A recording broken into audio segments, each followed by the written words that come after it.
Welcome, everybody. We're so excited today. I am Diana Londoño. I am the founder of physiciancoachsupport.com, which is a free confidential platform for any physician that can come and get support by a peer who's a physician, but is also a life coach in any challenge, any feeling, circumstance that they may want to discuss with anybody else confidentially. We're here for you. And we set up these meetings monthly to really bring in amazing guests to help us, get inspired, help us with tools, help us, think of things maybe outside the box. And so this month is so great because, this is really what this is about. It's about dreaming. It's about thinking about the possibilities. Again, thinking about outside the box and thinking about your mindset and how that really can determine what your results will be. And this is just the perfect example with Dr. Lanna Cheuck, who's here with us today. And she's going to tell us all about really her story, all about how she is where she is today. But we'll start a little bit from the beginning that, she is Ivy League trained urologist. She trained at Brown for her residency and then did extra training fellowship and endourology, robotics, and did that training. And then, she's had many roles in leadership as well that she will, talk to us. But then she transitioned out of, the urology realm to now being retired from that. We just talked about that earlier, and now being in an aesthetic practice in Manhattan. So how do you do this? I mean, to me, it's like mind blowing and just so inspiring to realize as physicians, we can really, practice in our own terms.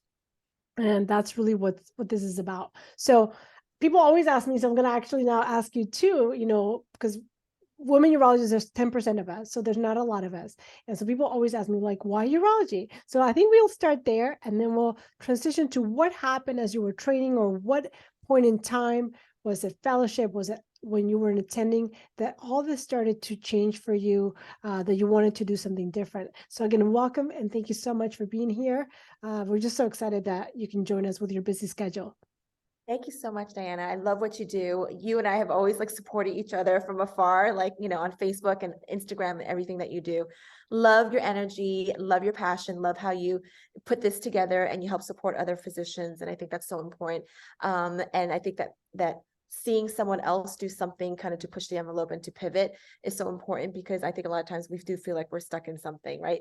And I've completely pivoted to something completely different, but then, coming back to doing kind of more sexual health, and, in that arena, and becoming key opinion leaders in big companies. So I think, a lot of exciting things to come, but basically, anything is possible. Yeah. So, so during my, I don't want to date myself, but I finished residency, at that time at Brown, there were 50% female and 50% female residents, which was the first year that we actually had such a, a big number of, females in urology.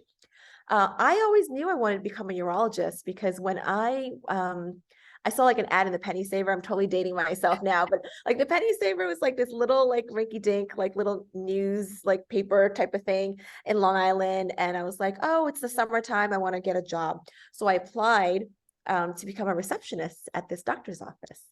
And it's funny because when I went to go interview, they really liked me, but I saw someone that I actually tutored in organic chemistry and chemistry, and she was up for the spot too. And what I found out was that later on, she got this, she got the spot as being a receptionist and not me, because she was definitely more qualified for the job.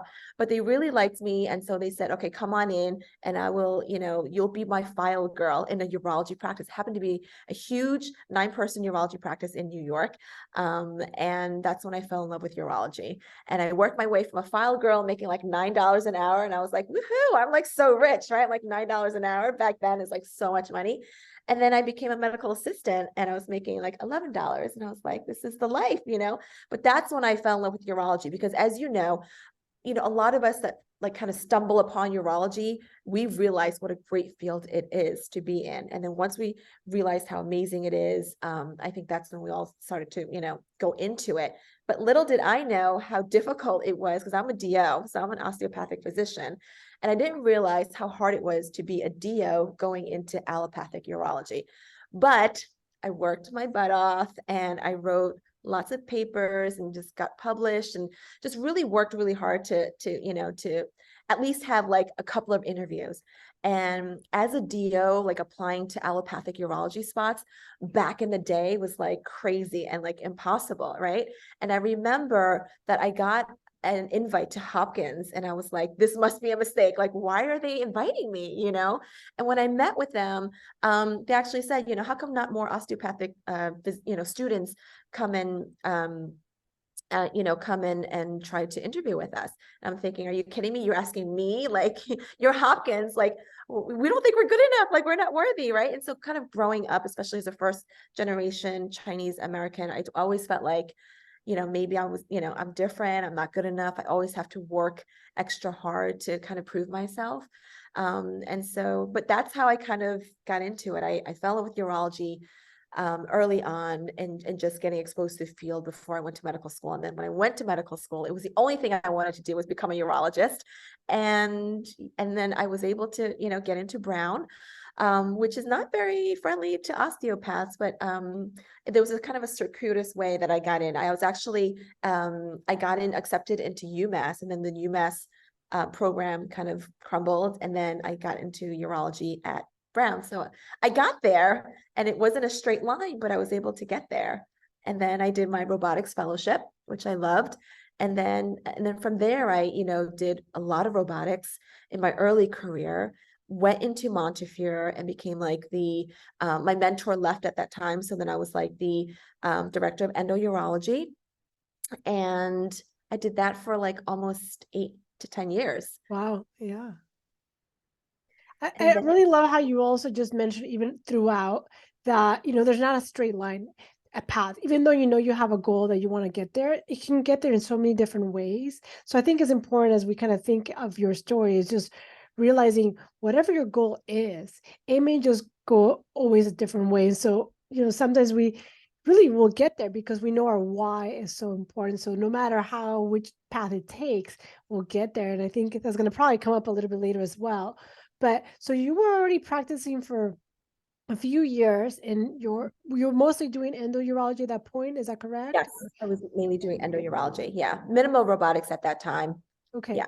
And then so what happened? I mean, I know you discussed that you went through burnout. And so was that the catalyst to start making changes? Was something else that happened that you decided, I don't want to practice in urology or this way anymore? What was the catalyst for a change for you?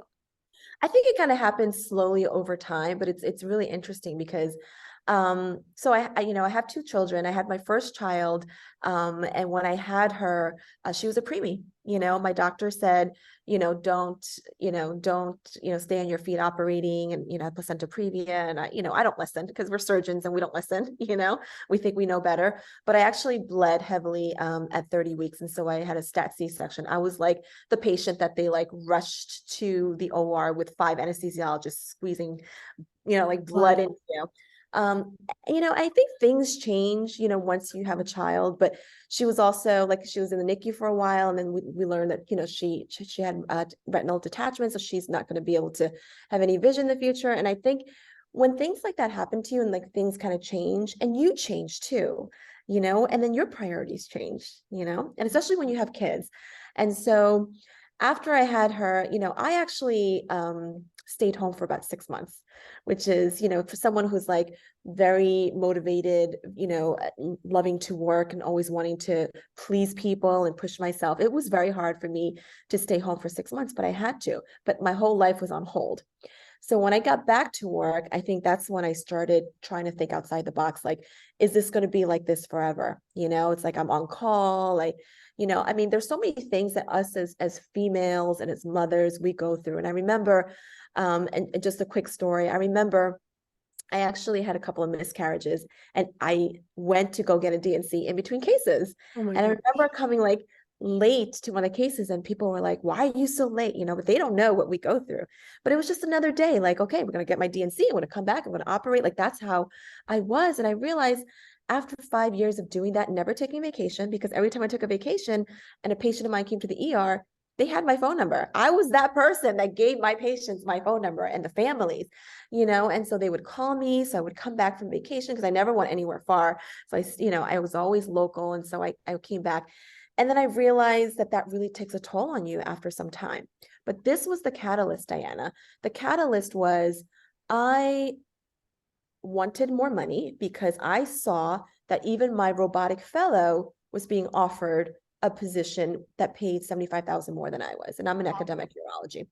And I also noticed that the males in my program, if I were to ask them, and I did, I asked them how much they were making 6 figures more than I was. But yet I was seeing very sick patients. I was seeing patients that were, quadriplegic, like sent in from all over Westchester, everywhere to come see me because, I was the one that took care of full staghorn calculi, encrusted stents all the way down to into the bladder, into the urethra, sticking out of the urethra, like all that. And I remember asking my chairman for a raise, and you know what he said to me? He said, if you can show me that somebody else really appreciates you and will pay you more, then maybe I'll consider. Okay. So I went out there, put my feelers out there. Within a month, I got a contract in my hand for, I'm going to just say the numbers because why not be transparent, to starting at 475,000 plus a sign-on bonus, plus RVUs on top of that as a residency director. I mean, that is like what we strive for, right? But it was in a program that was further away from my home with my child who was special needs. And I was like, it's not really what I wanted to do. And I know I shouldn't have used that as leverage, but that's what I was told to do. So I'm like, okay. So I did it. And then I showed my chairman, and you know what he said? He said, you know what? I can never match that. You should just go. You should just leave. Oh, wow. Right. And so I knew that they see as me being, replaceable. Right. But I didn't leave. I just stayed there because I didn't really want to leave, but I only did that because I wanted to show him what I was worth. Right. And I thought to myself, okay, so if they're not going to pay me more, and I'm going to make my own money somewhere else, doing something else, whatever it was. I mean, some of the men in our program, they had some side jobs. Some did, they testified, for law firms and made money that way. So I asked my chairman, my father has a spa in New York City. Can I do some aesthetics on the side? It has nothing to do with urology. And he said, sure. Once word got around that I was doing something on the side and I got a little bit bigger, in the realm of aesthetics, he came back to me and says, you have to stop that right now. And at 8 months pregnant with my second child, I was 42, and I was 8 months pregnant with a high-risk pregnancy. They called me into HR and they fired me. What? Oh, Yeah. wow. I didn't even know this. It was such a surprise to me. And they said it was because of insubordination. And it was because they told me to stop doing my side hustle. But it was the only way that I could have find to bring extra money in. Correct, Even though because you were not getting that money that, they said, well, go get it. But then once you found something to prove this is what I could get, they then said no. So it's almost like a little bit of a game, like, oh yeah, let's see if she does it. But then you do it, you show it, they don't give it. And then colleagues, male, are getting more money than you do, doing probably cases that are not as complicated. So, that's really the bottom challenging line to is, we're smart enough, right, to know that they wanted me out from the beginning because they know they can't control me. That's the reason.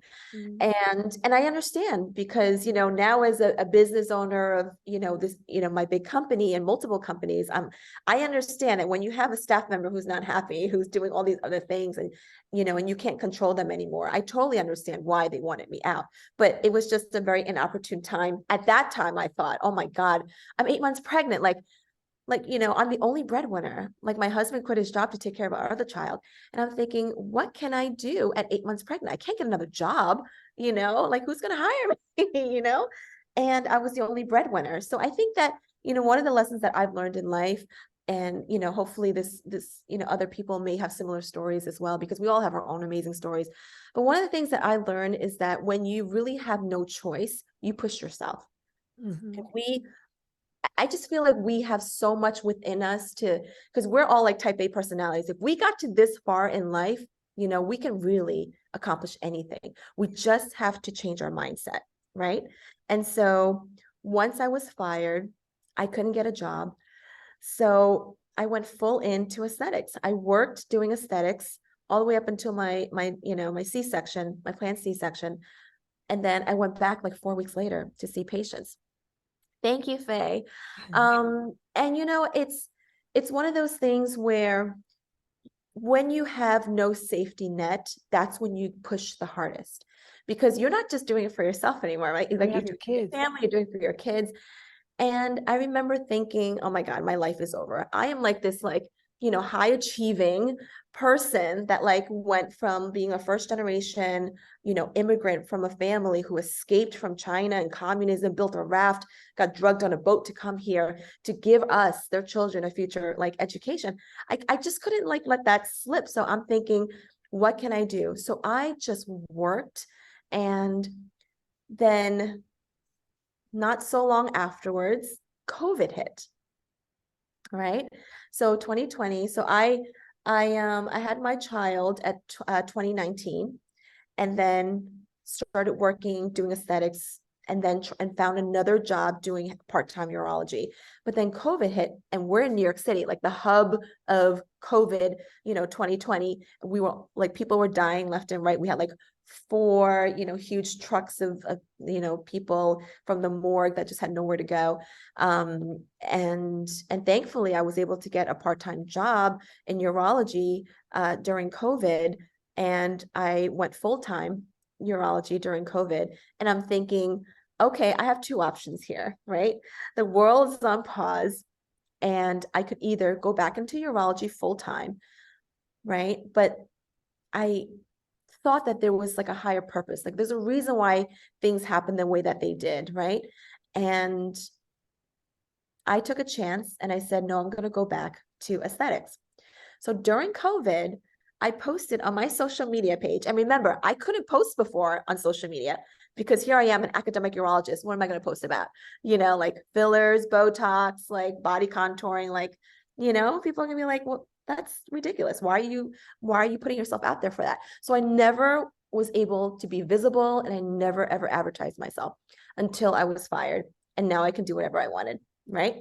So I did. I posted 3 times a day on Instagram, and it was very controversial because people were dying. And do you think, Diana, that people wanted to see like people's lips looking plump, people's Botox and their wrinkles go away? You know, it was very, it was kind of a controversial thing, because people could have been really, you know, upset and be like cancel culture, like, you know, people are dying and here you are posting about vanity.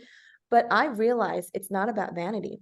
People are like craving some sort of normalcy during COVID, but also they're looking at themselves All day or in Zoom all day, or on Zoom. and Zoom and social media, and people are, you know, using filters, and people were lonely. So they're trying to connect with other, you know, lonely people on Tinder and this, and everything just was the right culmination of things that happened where people really wanted to look and feel better during that hard time.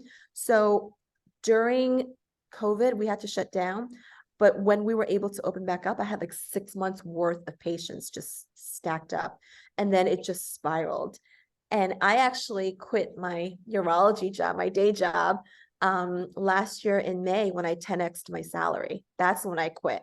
That's when I left. I was like, I think I got this. I'm like, I think I'm good now. Like I can let go of urology. And so I did. And so I retired about a year ago, a year and a half ago.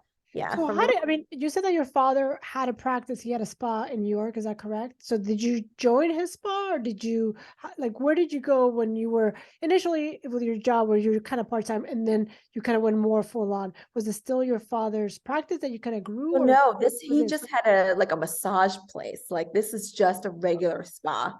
But Okay. in my mind, I'm thinking, okay, like what can I do as a physician right? That I could help bring in money for my family, right? Because they had this massage place. Well, I'm a physician. So if I became a medical director of the spa and I could see patients, and I'm thinking it's so easy. I'm thinking I'm just going to buy a cool sculpting machine, leave it there. There's so much foot traffic that comes in every day.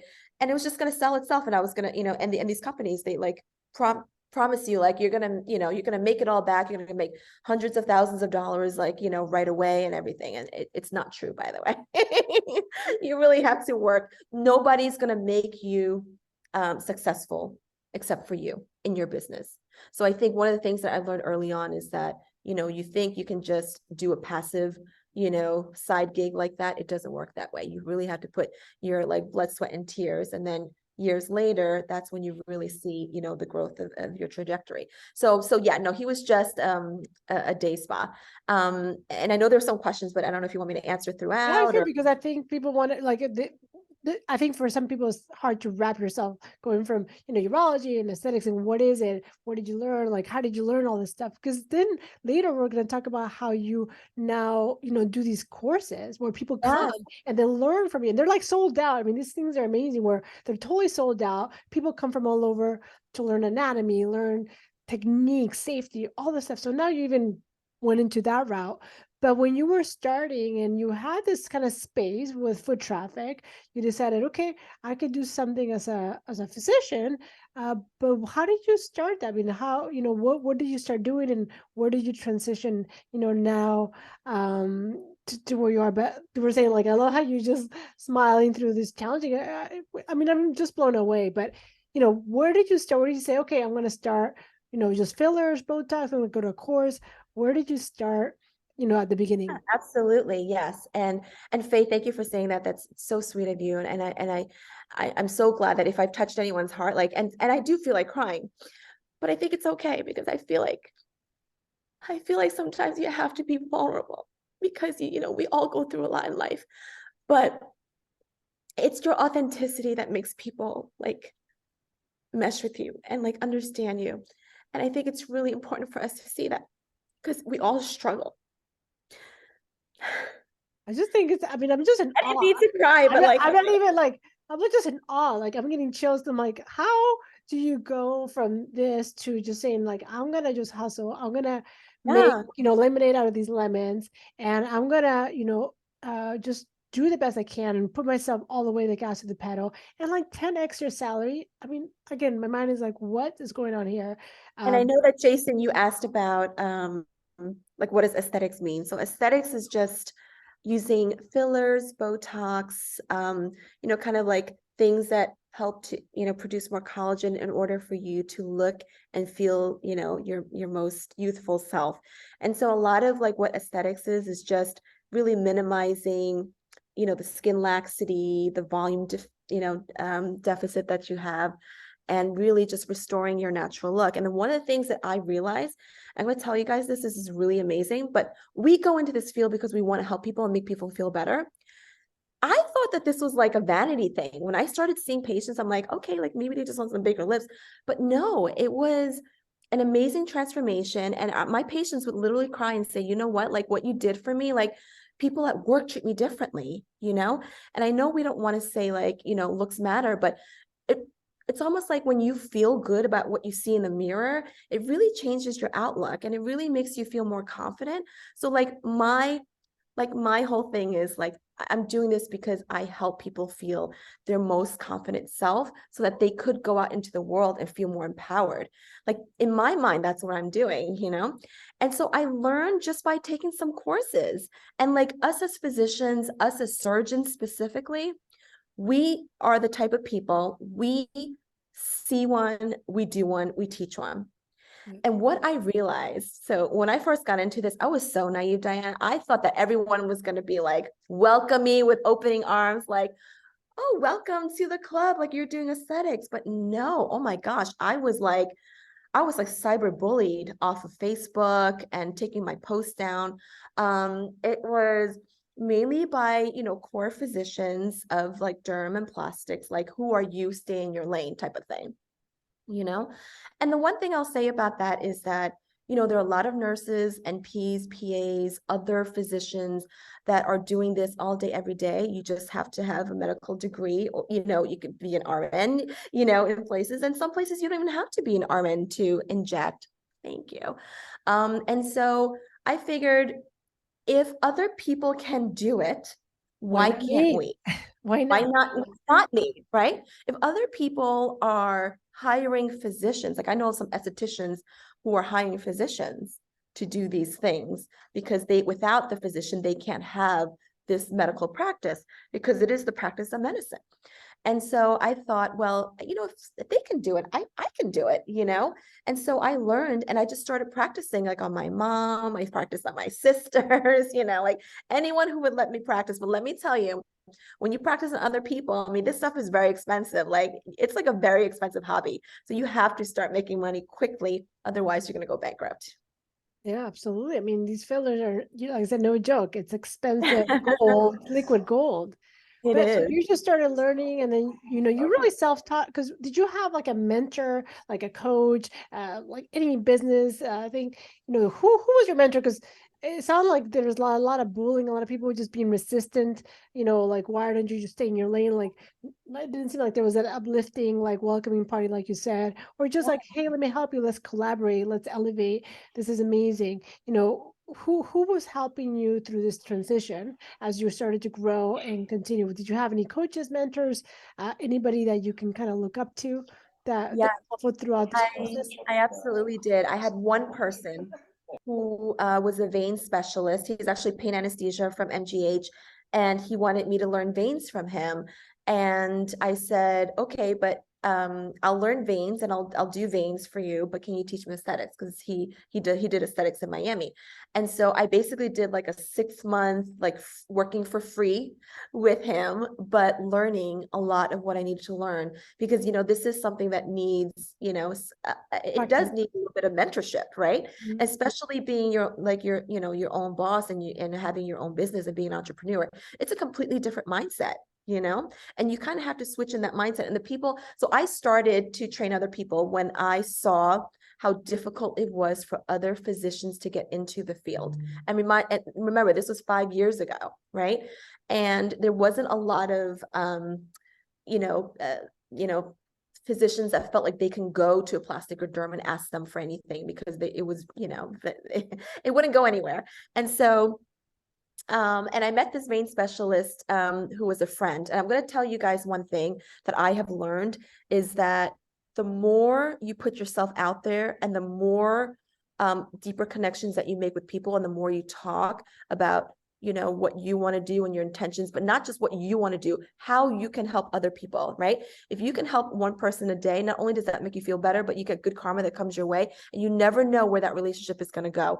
A lot of times that things happen for me, and people are like, oh, you're so lucky. It's not luck. It's every day putting yourself out there, like grinding out there, making connections with people, helping other people. And then maybe something 5 years down the road happens for you, And so my whole thing with this vein specialist was, I was going to help him. I worked for free for 6 months. And I don't think that's something a lot of people would do. A lot of people would be like, no, you have to pay me for this and that. But they're teaching you a craft that it's very hard to learn. And so, I actually put together a Facebook group.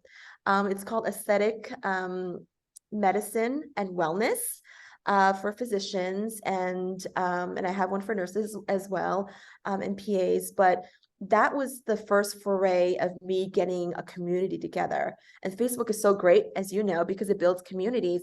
And I built this great community of aesthetic physicians and wellness that we all helped each other out. And then from there, it was like, hey, can you train me? Can you teach me? I started training, I started teaching as soon as I learned the craft, like as soon, like I didn't even have a full roster of patients, but I was teaching because I knew how to do the procedure and I knew how to do it well. And I also had, there's a lot of artistry with aesthetics.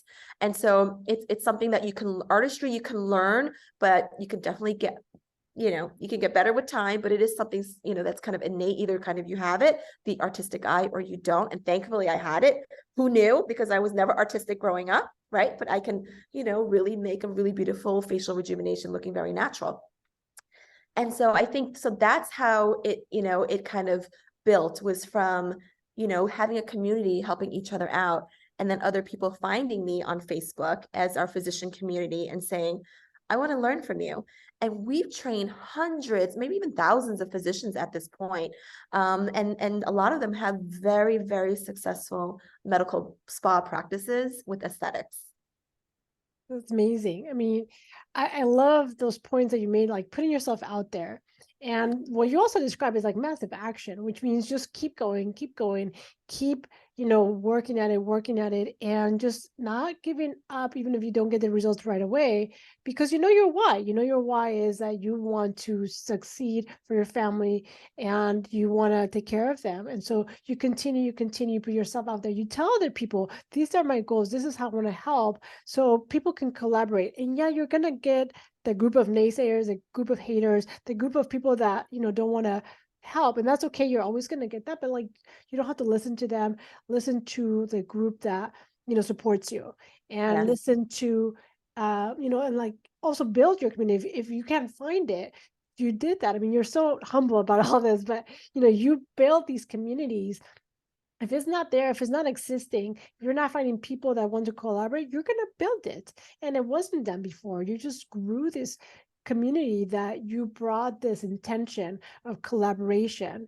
And then it just, people just kind of attract, law of attraction of coming together and really growing. And then, yeah, you really transition then to this community, but then you started doing these trainings also. I mean, I know you were training a few people here and there, but then you really formalized it to make a training for, a large group of people. So did you see that after the need, that people needing a more of a centralized place to learn these techniques from you and from others? Yeah, I mean, we started realizing that there were more and more people that were interested, not only interested in the training of how to inject, but also the business of how to get started, to open up their own cash-based practices. And it doesn't have to be just aesthetics, but like how to change and pivot into a cash-based model. And then as physicians, we are terrible at knowing what we're worth, right? We want to do things for free. And I still like do things for free. And then, my office manager has to come in and just say no, so I always say, like, I'm not the boss, like when it comes to money, like you talk to my office manager and the girls. But yeah, I think that once we realize what we're worth, people will come from all over to see you. And the validity that I got was, I have patients flying in probably every day or every other day, flying in. And as a urologist, I can't say that I had patients flying in to see me. I mean, they loved me and they were so thankful for me. And I served an underserved community and it was amazing. I felt so good about it. Aesthetics is a little different, but it's still very rewarding because you have all these people flying in to see you and then they feel good and they hug you and they're like, but don't get me wrong, it's not always like easy. There's a lot of difficulties that come with having your own practice, but specifically in something like the very high maintenance like aesthetics. It's not for everybody, but it's something. I've always been like a people pleaser, and I've always loved to connect with people, and I was kind of like doing my concierge service anyways, like to all these patients in the Bronx when I was at Montefiore, like, here, have my phone number, here, let me talk to you, the families, like, that's actually how I practice, because I realize that when you practice that way and you care about the family and you open up to them and you build these relationships with patients, they will like be so grateful, and you change so many lives, and that happened throughout urology. That happens now every day, to the point where I get people, not only from faraway places like other countries come in, but also like, celebrities. And and then when people come and see you and they see you on social media, they think you're kind of like a celebrity, which I think is the funniest thing, because I'm like, they're like, can I take a picture with you? Like, I really want to come see you. And, it's so funny to me, but it's come to a point where I actually don't even know that I need to be there the whole time, because I have a huge staff now, and I have, plastic, ocular plastics that works with me, Dr. Rico, she's amazing. I have these other affiliate plastic surgeons that now work with me. And now I've trained dermatologists, right? So it's kind of like full circle, which is amazing, because this is what I do every day, all day. And I think when people understand your worth and you show them, who you are, and they relate to you, they'll come to see you. So amazing. I mean, like I said, I'm just impressed. I mean, you talked about some of these challenges, some of the successes as well. I mean, what would you say to people that are, struggling now, or they feel like unhappy with how things are, whether they say urology or any type of medicine specialty? I mean, what would you think is your advice to them when they're thinking about changing that mindset, realizing their worth, and maybe doing something different? I mean, what was the most important thing for you, like kind of looking back, that really helped you? Yeah, you said it many times before, Diana, and you're one of the smartest people I know, and you kept saying, know your why. I think once you know your why, everything falls into place, right? Because you're emotionally attached to something and you have an end goal in mind. I think one of the things that's hardest about us physicians is that sometimes like we're not really sure what we want and we just listen to what we're told we have to do. Because think about, during medical school, during internship, residency, fellowship, what are we told to, what's a surgical recall tell you, right? It tells you, you never have to pee, you're never hungry, never complain, you work, work, work, work, work. And that's what, we were taught to do. So we never, really go out there and kind of think outside the box. So I think the number one thing is know your why of what you want. And if that why is strong enough, you're going to accomplish it, because everything that you set is with such intention that you're going to accomplish it. Like for instance, this year I had 2 weeks off. I never take a day off, but I took 2 weeks off because I knew that I need to set my goals for 2023. And I said, this year I'm going to have 2 huge conferences, right? One in Miami, one in New York. I'm going to train physicians from all over the world. And I'm also going to manifest like networking with other women, or just networking with other physicians, networking with good people. And I'm going to manifest being on a show. So my manifestation, and I told you this earlier, I'm obsessed with the show from Netflix, Bling Empire. So, and not because it's so blingy and everyone's so rich and I'm rich. No, it's nothing like that. In fact, I'm nothing like them. But I come from a very humble background of my parents sacrificing their lives to give me the chance of life, because I'm a second child, right? In China is a one-child policy, and education, because during communistic time, they were not able to finish school. They were forced to work in the rice fields. And so they never had, any schooling past the 7th grade. But I manifested that I'm gonna, have a show and meet people on Bling Empire. And I'm literally like today just like spoke with someone who was on the show in LA, and they're like, we're gonna make it happen here in New York. But the bottom line is you never know until you tell people what it is that you have intentions for. So my word for 2023 is connecting and connections, which is why I'm putting myself out there more and connecting with other people, because I think it's so powerful. And I think if I can help anyone here, Yanetsi, I know you're on, but anyone here, if I can help one person, then I feel good, and my job is done. Because for that day, we'll help one person a day. That's what I want to do. Yeah, and connecting. So amazing. I mean, you talked about the why, and your massive action, and just really saying it out loud and knowing what you want. I think, for coaching, for example, for us, I mean, this is a huge thing that people don't know what they want. And if you don't know what you want, you can't really get there, because then you're just kind of moving in the breeze, or you're letting other people dictate, what you're going to do because somebody's telling you what to do or what people expect you to do. But sometimes we have to sit quietly, whether it's New Year's or not New Year's, but really say, what do I want? Why am I doing this? What is my why? And then sometimes like it's a little painful to have to pivot. It may hurt ego. It may hurt, a lot of other things, but we just have to, stay focused and really stay in the path. Because when we don't stay in the path of being true to ourselves or to our why, then we start feeling like that, disenchantment, that apathy, like kind of these burnout symptoms, because we know we're not moving to like our true path. We're moving to a path that is not ours, what people expect us to do or be like. So that's so important to really connect with that why, really do it out of love. I mean, you're talking about leading from love, helping other people, passing it forward, any skill that you have to help somebody else feel good, whether you're doing an aesthetic practice or just with advice to put yourself out there. Because the more that you do so, the more that people know what your goals are and can help you connect and do that for you. So I love that advice, even though people may feel uncomfortable. putting themselves out there, it really, the reward is you connect, the reward is you learn about the people. And that's what it's kind of really all about, just connecting, learning, being inspired by, she did it. Well, I don't know how, but like, I know why I want to do this. And maybe it's not about obviously aesthetics, practice, or anything else, but it's, something different that you're passionate, but you were kind of scared to do. So I hope that gives people permission to really just, follow their dream that may be different than somebody else's. Absolutely. And somebody's saying, great questions. How do you balance the boss at work and being a wife and, at home too? Entrepreneurship is no joke either.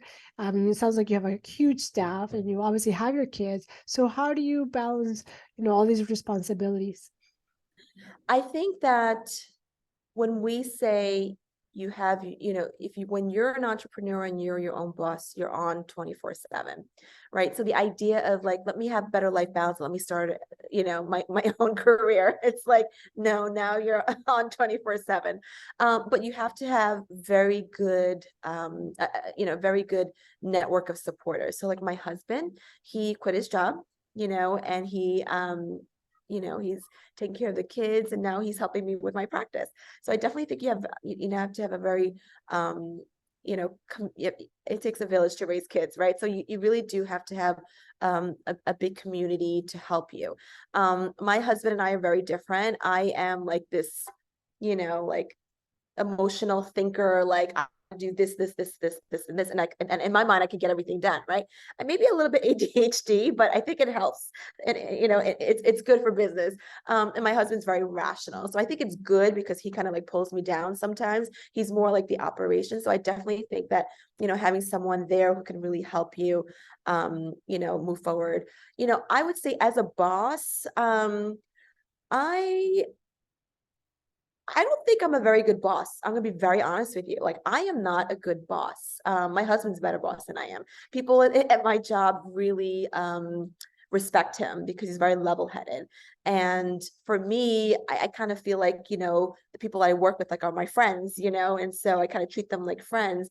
But you can't really do that. So either you're the type of boss that, you don't have a lot of closeness with your staff, and then you have one office manager that basically runs everything for you, which is very hard because you kind of have to know what's going on. You have to always keep your finger on the pulse because when you're not there, things just don't get done. So I would say, once I think you've built enough of a team where you can really count on them to get the work done, then I think it's okay for you to step back and grow. So my thing for 2023 is I'm going to step back a little bit and not be like the primary injector, but to be more of a CEO, right? And so what that means is growing the brand, putting myself out there, making connections, and having a bigger mindset, thinking bigger than just let me work hard every day. Because I think being a physician, it's hard not to just, hey, I'm going to be there working hard every day. They definitely want to work, smarter, not harder. And sometimes we have to kind of switch and pivot instead of being like the main, doctor working, to kind of take a step back and to do more of the, bigger ideas of expansion. Yeah, I love that. Just really being, yeah, the CEO, but like the visionary of like how you want to grow the brand. And the other things, can be done by other people. And outsourcing is important. Like not outsourcing, but also having people you trust, like, your husband, to take care of all these other things that we need help. I mean, we can't do everything. So we really need a solid support. I think that's really helpful when people want to try to, balance whatever that means. It's just really priorities, but having like a solid support. And that your husband is very kind, and he was, helping you and just really being on top of everything, that all the minutia and all the technical. And I think that's just so loving to have that support, whether it's in your business or your home life, because you can't do it all when you want to be, a And CEO. even do the things that you're not good at, like I'm not good at finance, I'm not good with IT, like I can't do any of that. Yeah. So I You know that you were talking Yes. about you want to do these two meetings for training. So you you have some dates already set up for training for Miami, New York, or that's still Yes, beginning? Miami, I believe, is going to be the Thursday to Sunday, I think it's like May 18th through 1st, something like that. And we're still kind of working on the structure. But Yanetsi, I know you're interested in the Miami one, which is amazing, and congrats to you and your baby. And then in New York, we're going to do one in New York in September. It's going to be amazing. I'm going to be honest with you, I didn't think anybody was going to come to my conference because it was after COVID, and I'm like, what am I doing? I'm going to host this conference. What if nobody comes? Like in my mind, like what if nobody comes? For It like, was sold out. and for like a month, I couldn't even get myself to come together to put a flyer up because I'm like, what if, like, why am I wasting my time putting a flyer? No one's going to come. And then I literally one day just snapped out of it. And I said, you know what? 5 years ago, when I had no practice, no patience, nothing, but I did have the know-how, I put together these huge conferences 5 years ago in Times Square, the W Hotel, like the Westin, like all these amazing places. And I'm like, 5 years later, and now I have like a big brand, and I'm like, now I'm nervous, and I was like, I'm feeling imposter syndrome. And I just snapped myself out of it. I'm like, nope, we're gonna go for it. And it was sold out like within a month. So but yes, our conference is going to have cadaver lab for anatomy. It's going to have injections, how do you inject? How do you formulate a plan? How do you build a business? Because I think it's also really important to know how to build a business. How do you start a business? What do you need to know about starting a business? And I think that, and also having mentorship. So we're definitely collaborating with other physicians who have these like coaching and mentorship programs. And it's going to be amazing. So for anyone who's interested in thinking about starting your own cash-based aesthetics practice, either adding it on to whatever you guys are doing already, or just moving into something completely different, that's what we're going to show you how to do. And we've already trained thousands of people, physicians, some PAs, NPs, and we're going to continue to do that because this is what people want, especially since we're kind of heading into recession. It's getting really hard to practice medicine, especially in corporate, the corporate world. And so people want to take back that autonomy. They want to take back and, be their own CEOs again, and to have autonomy of their schedules. So this is open for any nurse practitioner, nurses, physicians. I mean, anybody can come to these conferences. Yes, exactly. The only people that can inject are those who, have a valid state license in those areas. But we do also come to you. We have a whole team that come to you. So for instance, this week, I'm sending my team to Florida to train Dr. Sam in Florida. And we're doing an opening party for her. And we're going to be doing injections and everything. And from soup to nuts, we're having her, like, we're helping her build her place. And it's going to be amazing. Wow, that's great.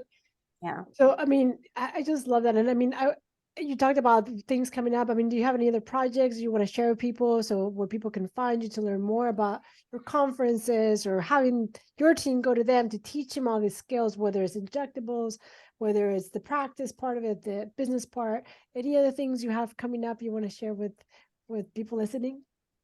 I'm going to have a big networking event in New York City, and it's going to be women supporting other women.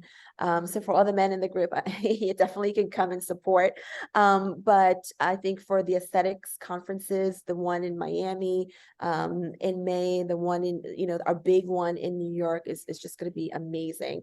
Every time we've had this last year, and the thing that everybody said was, oh my God, the value that I got out of this was completely more than what I paid for this conference, And I'm going to tell you, there is a premium to pay for this, but it's so worth it, because if you don't invest in yourself and you don't surround yourself with like-minded people who are on that level, or that, push you to get onto that level, then you're never going to go anywhere but stay in your comfort zone. And so for all those people who are like, this is the year, I'm going to do it, I believe in myself, I invest in myself, those are the people that are going to come to our conference. Yeah. So important. I mean, I think, investing in ourselves is one of the best things you can do, because that's your worth. Like, that's your mental health, that's your happiness. And it's not selfish to invest in yourself, to grow and to develop and learn these skills that may come in handy. Because again, many people are pivoting. 2021, 100,000 physicians left medicine. So maybe they're practicing in different terms, and this is just a great way to learn new skills that can start an amazing business, if that's where you want to go with it. So I just love that you're such a role model for just so many people, whether you're a physician or not, just like being inspired by your story, by your humility. I mean, the thing that I just get from speaking to you is just your humility is so refreshing and so just so loving. And I just really hope that people, just get inspired by learning that you did things your way. There was nobody to guide you initially, but yes, of course, you found mentors, you found people, but you worked and then you did it. I mean, you're the one that changed your mindset and you shifted and say, no, I'm going to do it. I can do it. I can figure this out, because your why was so important. So I hope that listeners realize your why is so important. Take that massive action to get there. Surround yourself with people that are going to elevate you, take you to the next level, and that want to collaborate and are in that mindset of collaboration, of really take you to the next step. I think that's just so important to learn. Of course, we can learn the technical, but I think that the mindset of what are the steps, why are we doing it, will be helpful for everybody. So I'm so glad. And Absolutely. any last three things you want to leave with people Yeah, listening? I know a couple of questions about, how they contact us, how they find more, about the conferences that we're going to put together, because it will sell out, right? Because if you say something with intention, it's going to happen. So it's going to sell out. But yeah, drlanna.com, DOCTORLANNA.com. You can definitely, sign up there. The other thing you can do too is, if you guys have Instagram, which, hopefully everyone has Instagram, my handle is DOCTORLANNA. So Dr. Lana. Hi, Teresa. And so, from there, I think if you see what I post on Instagram, like today we had, like the Danielle Monero from like Z100 is like a big, I don't know if you guys know about Z100 in New York, but it's like a really big, like syndicated show. But like the host, we connected.